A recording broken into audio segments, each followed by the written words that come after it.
అయితే మీరేమంటారు? ప్రవీణ్ పాస్టర్ అసలు మందు తాగలేదంటారా? ప్రవీణ్ పాస్టర్ గారు, ప్రవీణ్ పగడాల గారు హ్మ్. మందు తాగడు. ఆయనకి అలవాటు లేదు. హ్మ్. ఆయనకి అంత అవసరం మీరెలా లేదు. చెప్తారు సార్? మీరేమన్నా ఫ్రెండ్ ఆయనకి చిన్నప్పటి నుంచి చిన్నప్పటి పరిచయం నుంచి ఉందా? ఫ్రెండ్ మరెలా కాదు. చెప్తారు? నేను ఆయనతో కలిసి ట్రావెల్ చేసిన వాడిని కాదు. ఆయన స్పీచెస్‌ని చూసినవాడిని. హ్మ్. ఆయనతో 2 సార్లు మాట్లాడిన వాడిని. ఆయన లక్షల మందిని ఇన్‌ఫ్లూయెన్స్ చేసిన వ్యక్తి. హ్మ్. అలాంటి వ్యక్తి ఇలాంటి పనికి పాల్పడతాడని నేను నమ్మటం లేదు. యావత్ క్రైస్తవ సమాజం ఎవ్వరూ నమ్మటం లేదు. నో వన్ హ్మ్. Will trust that he will drink. Okay. ఇప్పుడు సీసీటీవీ ఫుటేజ్‌లో అక్కడ ఉంది ప్రవీణ్ పాస్టరే అని నేను అంటా సార్. ఛాన్సే లేదు. ఆ సీసీ ఫుటేజ్‌లో ప్రవీణ్ పగడాల గారు కాదు అని నేనంటా. ఎవరైనా ప్రూవ్ చేయగలిగితే ప్రూవ్ చేయండి. ప్రూవ్ మన చట్టమే చేస్తది. ఎవరో ఎందుకు? ఇన్ని రోజుల నుంచి మొత్తుకుంటున్నాం. కేకలేస్తున్నాం, అరుస్తున్నాం. హ్మ్. ఆందోళన చెందిపోయి అందరూ నిద్ర పట్టట్లేదన్నని వేల ఫోన్లు. అన్నం తినబుద్ధి కావట్లేదు, నిద్ర పట్టట్లేదన్న, హ్మ్. చాలా ఆందోళనగా ఉంది. ఎందుకు ఇలాంటి ఆయన మీద నిందలేస్తున్నారు అని గొంతు చింపుకొని వేలాది మంది, లక్షలాది మంది అరుస్తుంటే హ్మ్. ప్రభుత్వం ఇంతవరకు ఏ క్లారిటీ ఇవ్వలేదు. పైగా మీరు చెప్పినట్టుగా ఆ వైన్ షాప్ ఫుటేజ్ కానీ, ఆ రోడ్ల మీద పడిపోతున్న ఫుటేజ్‌లు ఇవన్నిటికీ మాకు సంబంధం లేదని 2 డేస్ బ్యాకే ఎస్పీ గారు క్లారిటీ ఇచ్చారు. ఆ హ్మ్. ఫుటేజ్ మేము తీయలేదు. హ్మ్. మేము తీసిన ఫుటేజ్‌లు ఇప్పటి వరకు ఓన్లీ టోల్ ప్లాజాస్ దగ్గర ఆ రోడ్డు మీద ట్రావెల్ చేస్తున్న ఫుటేజెస్ మాత్రమే మేము ఇన్వాల్వ్ అయ్యి మేము కలెక్ట్ చేసిన ఫుటేజ్. మిగిలిన ఫుటేజ్‌కి మాకు సంబంధం లేదని ఆయన క్లారిటీ ఇచ్చాడు. హ్మ్. ఎప్పుడు నిన్నిచ్చారా? 2 days back. 2 days back. Yes. ఈరోజు ఇచ్చిన అప్డేట్ చూసారా మీరు? నేను చూడలేదు. ఆ వీడియోలో ఉంది ప్రవీణ్ గారే అని చెప్పేసి ఒక అప్డేట్ వచ్చింది. మీరు బహుశా చూసారు. నేను చూడలేదు. జర్నీలో ఉన్నాను ఈరోజు. నేను చూడలేదు. అంటే సార్ అంటే ఫస్ట్ నుంచేమో అసలు ప్రవీణ్ యాక్సిడెంట్ కాదు మర్డర్ అన్నారు. తర్వాత ఒకటి మళ్ళీ ఏమో ఒకటి ప్రవీణే కాదంటున్నారు. తేజ గారు ఒకటి చెప్తాను నేను క్లియర్‌గా. అసలు ఇంటి దగ్గర నుంచే ప్రవీణే బయలుదేరలేదంటారేమో. మళ్ళీ ఒకటి ఇంకొకటి వస్తే. చెప్తాను. అలా కూడా అనాల్సి వస్తది. ఎందుకు వీటన్నిటిలో మేము కాదని ఎందుకు అంటున్నామంటే, ఫస్ట్ థింగ్ ఏంటంటే ఎక్కడైతే ఆయన చనిపోయాడో ఆ స్పాట్‌కెళ్ళి చూసిన వాళ్ళు, ఆ ఫోటోగ్రాఫర్స్ బయటకు వచ్చిన తర్వాత కొన్ని ప్రశ్నలు అక్కడ మిగిలిపోయాయి. హ్మ్. ఆ ప్రశ్నలకి ఇప్పటి వరకు క్లారిటీ లేదు. ఈరోజు పోస్ట్‌మార్టం రిపోర్ట్ రిలీజ్ అయిన తర్వాత కూడా ఆ పోస్ట్‌మార్టం రిపోర్ట్‌లో ఏముంటది? అయితే యాక్సిడెంటో, లేదా మర్డరో, హ్మ్. లేదా డ్రంక్ అండ్ డ్రైవో, లేదంటే అనుమానాస్పద మృతో ఏదో ఇస్తారు. అది రిటర్న్‌గా ఇచ్చారు. కానీ ఆయన చనిపోయినటువంటి దగ్గర ఉన్నటువంటి ప్రశ్నలుగానే ఉన్నాయి తప్ప సమాధానాలుగా మారలేదు. సో అంటే ఫుటేజ్‌లో ఉంది ప్రవీణ్ కాదు. ప్రవీణ్ కాదు నేను చెప్తున్నాను కదా! సరే మొదటి ప్రవీణ్ కాదు. నుంచి నేను ఒప్పుకుంటా ప్రవీణ్ కాదు. హ్మ్. మీరు నిరూపించగలుగుతారా? అక్కడ ప్రవీణ్ కాదని మైక్లీ ప్రవీణ్ ఉన్నాడని మీరు ప్రవీణ్ పగడాల నిరూపించగలుగుతారా? గారు మీరు మీ పాస్టర్స్ యెస్ కానీ. డెఫినెట్‌లీ పాస్టర్ గారులు ఎవరు అక్కర్లేదు. నేనే నిరూపించగలను. హ్మ్. ఒకటే చెప్తా. వైన్ షాప్‌లో ఒక హ్మ్. ఫుటేజ్ ఉంది. అది ఏలూరు దగ్గర వైన్ కొంటున్నట్టుగా ఒక ఫుటేజ్ ఉంది. ఆ రోడ్డు మీద బార్ దగ్గర. ఆయనకి హెల్మెట్ ఉంది. హెల్మెట్‌కి రైట్ సైడ్ నుంచి చూస్తే ప్లెయిన్‌గా ఉంది. ఆయన చనిపోయిన దగ్గర కూడా ఆయనకి హెల్మెట్ ఉంది. అదే హెల్మెట్‌కి రైట్ సైడ్ జావా అని పెద్ద అక్షరాలతో ఒక లోగో రౌండ్ ఈ అప్ చేసి చిన్న ఉంది. క్లూస్ కూడా పోలీసులు పసిగట్టలేకపోతున్నారా సార్? నేను చెప్పింది వినండి. పోలీసులు పసిగట్టలేకపోతున్నారా? ఈ పోలీసులు పసిగడతారా అన్నది పక్కన పెడితే మేమైతే ఫైండ్ అవుట్ చేసాం. హ్మ్. మేము ఫైండ్ అవుట్ చేసినటువంటి సిమిలారిటీస్‌ని చూసి కంపేర్ చేసినప్పుడు ఈ వ్యక్తి వేరు, ఆ వ్యక్తి వేరు. ఈ హెల్మెట్ వేరు, ఆ హెల్మెట్ వేరు. లిక్కర్ మార్ట్‌కెళ్ళాడు. లిక్కర్ మార్ట్‌కెళ్ళిన దగ్గర ఆయన బిల్ పే చేస్తున్నప్పుడు ఆయన స్లీవ్స్ కనిపించాయి. ఇలా టీ షర్ట్స్ ఇలా ఉందా? ఇప్పుడు నాకు స్లీవ్ ఎండ్స్‌లో ఎలాస్టిక్ ఉంది. అదే ఆయన డెత్ అయిన దగ్గర ప్రవీణ్ పగడాల గారు ఎలాస్టిక్ లేదు. హ్మ్. ఎలాస్టిక్ లేదు. రెండోటి ఏంటంటే అక్కడ బిల్ కడుతున్న దగ్గర వాడికి 2 పాకెట్స్ ఉన్నాయి. ఆ వ్యక్తికి అదే టీ షర్ట్‌కి 2 పాకెట్స్ ఉన్నాయి. ఈ చనిపోయినటువంటి ప్రవీణ్ పగడాల గారి మీద టీ షర్ట్‌కి పాకెట్స్ లేవు. ఎండింగ్‌లో కట్ ఉంటది. 2 సైడ్స్ కట్ ఉంటది. ఇవన్నీ ఒకటి కాదు, 2 కాదు. చాలా డిఫరెన్సెస్ ఉన్నాయి. ఇంకోటి పార్క్ దగ్గర ఆయన రోడ్డు మీద ఇలా కూర్చోన్నాడు కదా! తల పట్టుకుని కూర్చున్నాడు కదా! అక్కడ బైక్ ఉంది. బైక్ వెనకాల ఆయన కూర్చోన్నాడు.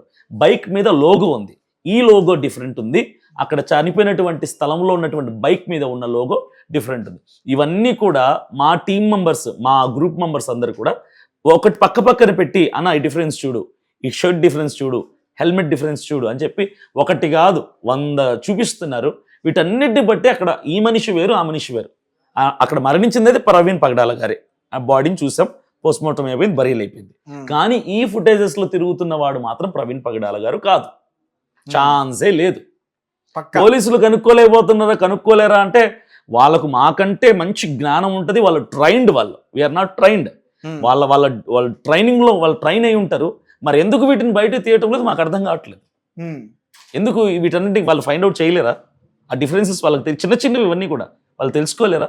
ఉమ్, మరి ఎందుకు వాళ్ళు తీయట్లేదో వాళ్ళు ఒకటే చెప్పారు, ఈ ఫుటేజ్కి మాకు సంబంధం లేదన్నది నాకు తెలుసు. ఉమ్. సో దాన్ని బట్టి వాళ్ళు సీరియస్గా తీసుకోలేకపోయిండొచ్చు కదా.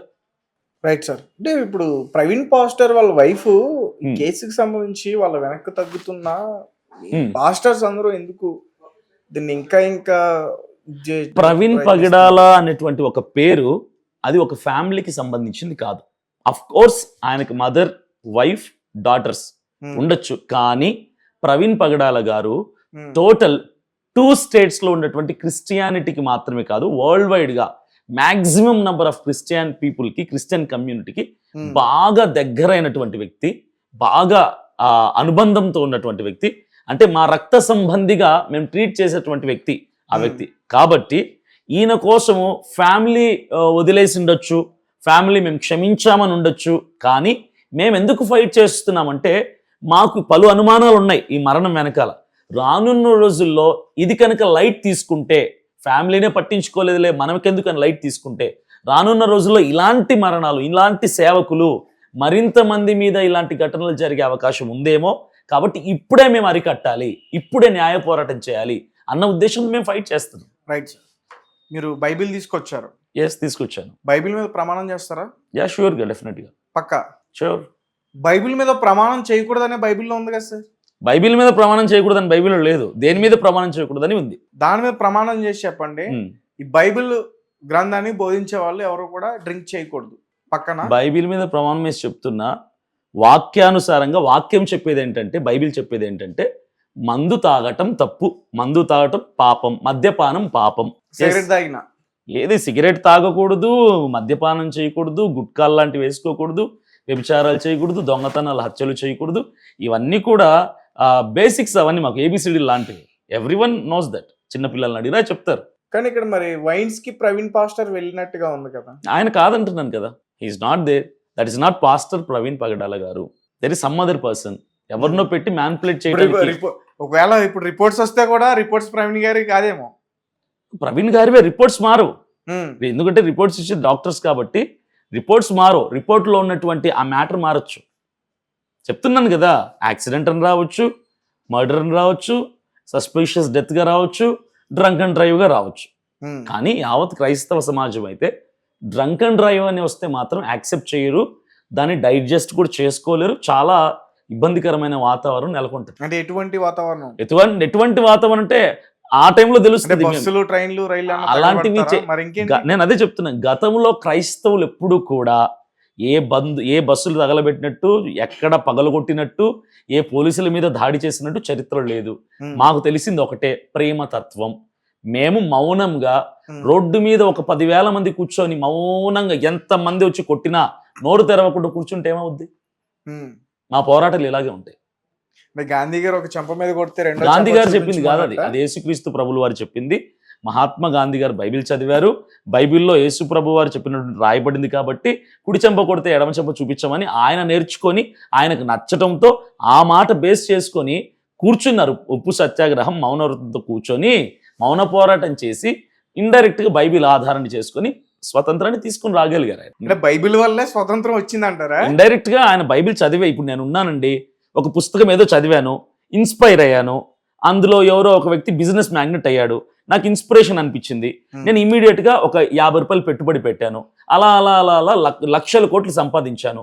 లక్షల కోట్లు సంపాదించిన తర్వాత మీకు ఇన్స్పిరేషన్ ఎవరంటే నేను ఏం చెప్తాను? ఇప్పుడు ప్రవీణ్ పాస్టర్ విషయంలో మీరు దేనికైనా సరే సిద్ధం. Yes, exactly.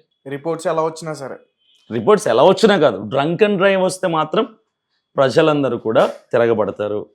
యాక్సిడెంట్ అని వస్తే మాత్రం మేము హైకోర్టుకి వెళ్తాం, సుప్రీంకోర్టుకి వెళ్తాం, న్యాయం జరిగే వరకు లీగల్గా ఫైట్ చేస్తాం.